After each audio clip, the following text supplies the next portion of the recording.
Hey, club members.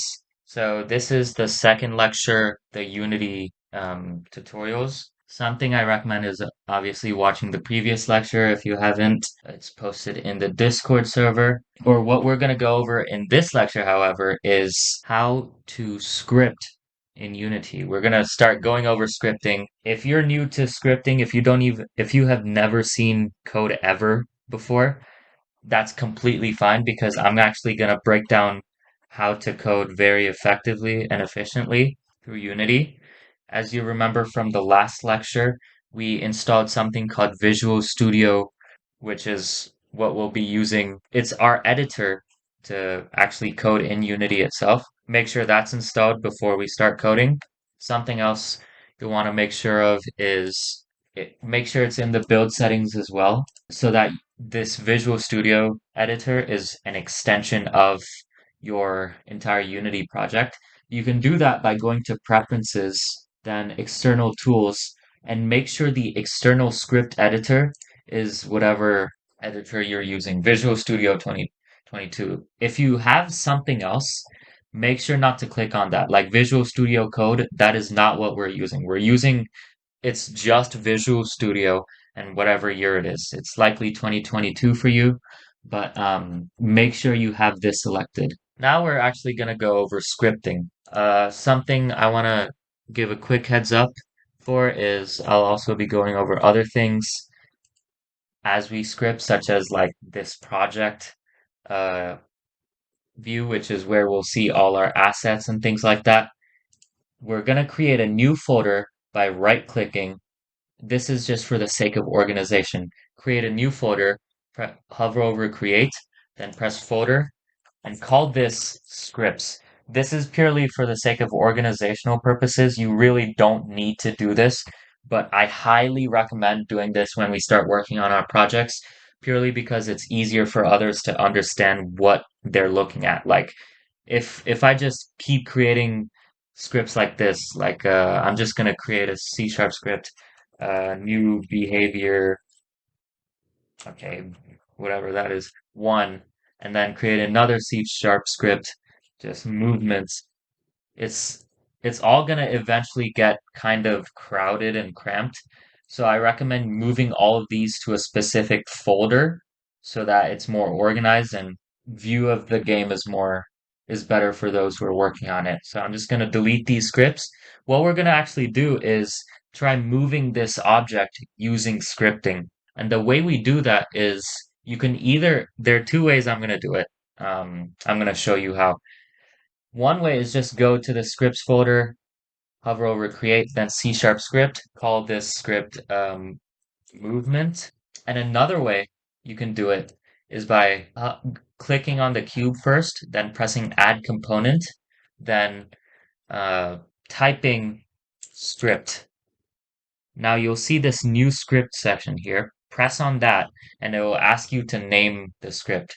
Now, this will be automatically added to your assets folder, but since I already created a movement script, I'm not going to do this. I'm actually going to drag it over to where the cube is. Now, as you can see, this movement script is part of our game object. I'm I'm actually going to rename this cube to player because eventually you'll be inputting your own keys like WASD to move it around. But for now, we're just going to try moving the object. So double click on that movement script and you'll see something like this. Now, this all may look really complicated, but I assure you it will be completely fine because I'll be going over all of these line by line. For now, ignore all of these things. I'll go over that in the next lecture, these top three lines. But we'll need to understand what this is. It's saying public class movement colon mono behavior. So this defines a new class called movement, and that this is a child of the mono behavior uh, superclass is what we call it. It inherits the mono behavior's lines of scripts. You don't need to understand this fully for now, but it's like giving a script a name. We're just calling the this set of instructions movement. That's the name of this script. The words mono behavior are there because we're telling Unity that this script will control a game object like a character or a box or a cube in this case. Next, we're actually going to create another line called public float speed equals 5f. So what this public does is basically make it visible through Unity itself. And I'll demonstrate this once I'm finished explaining all of this. Public basically just helps you see it through Unity, and you can modify the speed value from Unity without having to go back to the script and modifying it. This float is the type that we're using for scripting. So float in this case is like a decimal value. So if you have a decimal number, uh, or if you're planning on using a decimal number, then I recommend using float. It's likely you'll always be using float while we come up with variables like these. And speed is just the name of the variable. And we have to assign it a specific value. So that's what this equal sign does. And then we have a specific number. Now, if you just have something else, let me demonstrate something. So if you have like my name Josiah assigned to a float variable, it will have these red squiggly lines underneath this word, purely because Josiah is not a float number. It's not a number in the first place. It's just a phrase, it's just a word. Therefore, we need to have a specific number. Now, I'm going to type a number here, but here's the thing. Here's the catch. If we have a decimal number like this, you'll see red squiggly lines underneath this value as well. But you may be wondering, isn't this what we want purely because it's what the float is asking for? Well, we are forgetting one thing, however. It is this f that indicates this is a float value. So you'll always want to have this f after using a float. But if you're using just this number, just a whole number like 7, you likely there's no red squiggly lines underneath it because it's a whole number and not a float, and floats involve decimal numbers too. But it's always safer to have f after the integer value or whatever value you're assigning. So make sure to put f every time you're making a float variable.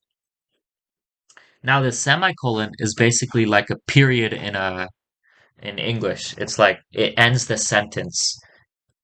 So that's basically what this line is. Just make sure to follow the syntax, which is the grammar for coding. Have a semicolon at the end of these. Um, and yeah, next we have. So I'm actually going to delete this because we'll not be needing this method is what we call it.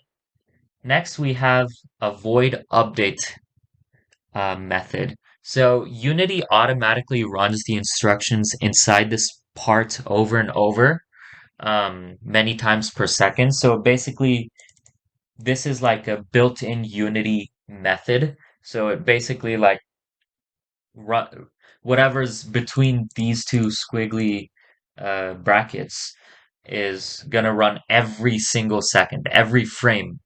Um, so imagine you're telling Unity, check this every moment and make sure, like, just imagine you're telling Unity that, hey, check this specific object is doing what it's supposed to. It will keep repeating this every second until until you stop the game. So it basically checks it every frame, happens every second. And now we're gonna type something between these brackets. We're gonna do something called transform dot translate vector 3 dot forward times speed, and we'll not complete it there. I'm going to explain what this line is in a second, times time dot delta time.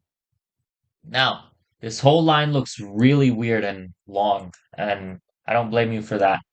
Um, so I want to inform you that this script is attached. So make sure something do every time I write a line in the script is Control S, which saves whatever code you wrote. Control S, make sure there's no error, or Command S if you're using Mac, but make sure it's saved every time you go back to Unity. Um, Now, as you can see, this is why public is very useful. You can access the speed variable through Unity itself without having to modify it in the code. So you can do public speed. Now it's just 10. You can keep increasing it like 15, whatever you want. But this is why public is very important. Anyways, where was I?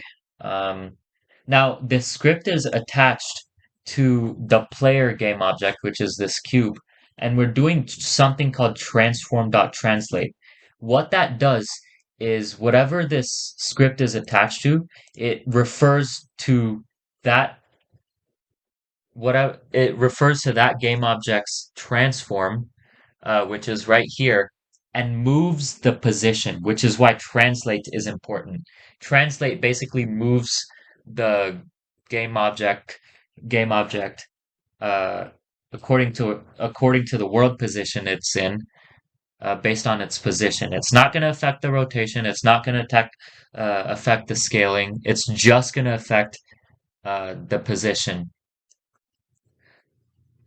Now, vector 3 dot forward. So you don't need to know what vector 3 is for now. For now, just understand it's like a direction that you want, um, you know, the player to move, the cube to move in this case. So we're going to do something called vector 3 dot forward. And if you hover over what forward is, you can see it's shorthand for writing vector 3 and then in parentheses 0 comma 0 comma 1. What this does is move it in the z direction because this is in the parameters, as we call it, between these parentheses are the axes. It's the x is the first value, which is 0, so it's not going to move at all because 0 is the value. Then y-axis is the second value here, and that's also 0, so we're not moving it x or y. We're only moving it in the z-axis. So that's why we want to move it in the z-axis. It's just a shorter way of writing vector 3 in parentheses 0, 0, 1. Make sure it's new vector 3. So it's just a short way of writing this, but since vector 3 dot forward is simpler, then just keep using this. Now we're multiplying it by speed because we want it to move in that z-axis at a specific speed. And what this does is it multiplies all the values here, 0 times, in this case, 5. It will still be 0, but when we get to the z-axis, which is 1, it's going to translate the game object times 5. So it's 1 times 5, and the speed will be 5. So in that z-axis, you'll see it moving fast. Um, Now this time dot delta time, make sure you multiply it by time dot delta time as well. And this is not as important to understand now, but this just makes sure the object moves smoothly. It's like saying move a little bit every moment, like no matter how fast or slow the computer is. That's basically what this time dot delta time does. This way, the object doesn't speed up or slow down depending on how powerful your computer is. So it's mainly like, it just makes the movement smoothly. That's all you need to understand for now. Um, but yeah, this is pretty much everything that we have in the script. Now, let's recall everything we just understood from here. Something else I want to quickly note is this slash slash is just a comment. It's like saying this update method. It's just to inform the users what, we're writing. So this update method is meant to move the game object in the z-axis, the z-axis. So comments are just there. You know what a comment is. Um, it's just to tell you what this, line of code is. You can really do it anyway. Comments aren't necessary until we get to group collaborations where it is necessary. When you type the line of code and want to tell us what that code is, um, if it's not easily understandable. But yeah, um, that's pretty much it for this script. So I'm gonna demonstrate how it looks when we go back to Unity. So I'm gonna actually increase the speed to 10 and let's see what happens. Okay, so it is moving in the z-axis. As you saw, it just moved and fell off the plane. Something I'm gonna do is actually I'm not gonna do vector 3 dot forward. I'm gonna do vector 3 dot left. You can see that it auto completes, and the reason why it auto completes is because we went to preferences and had this extension for Visual Studio. We had the external script editor marked as Visual Studio, so it's gonna auto complete anything you want. Usually, it just if you do vector 3 dot left and hover over this, it's gonna move the game object this time in the x-axis purely because this is now -1. Um, it's -1 in the x position. So I saved it. Make sure you control S every time now, and it just went left. So just experiment around with this, see how it works out. You can do lots of cool things with Unity. It has lots of features.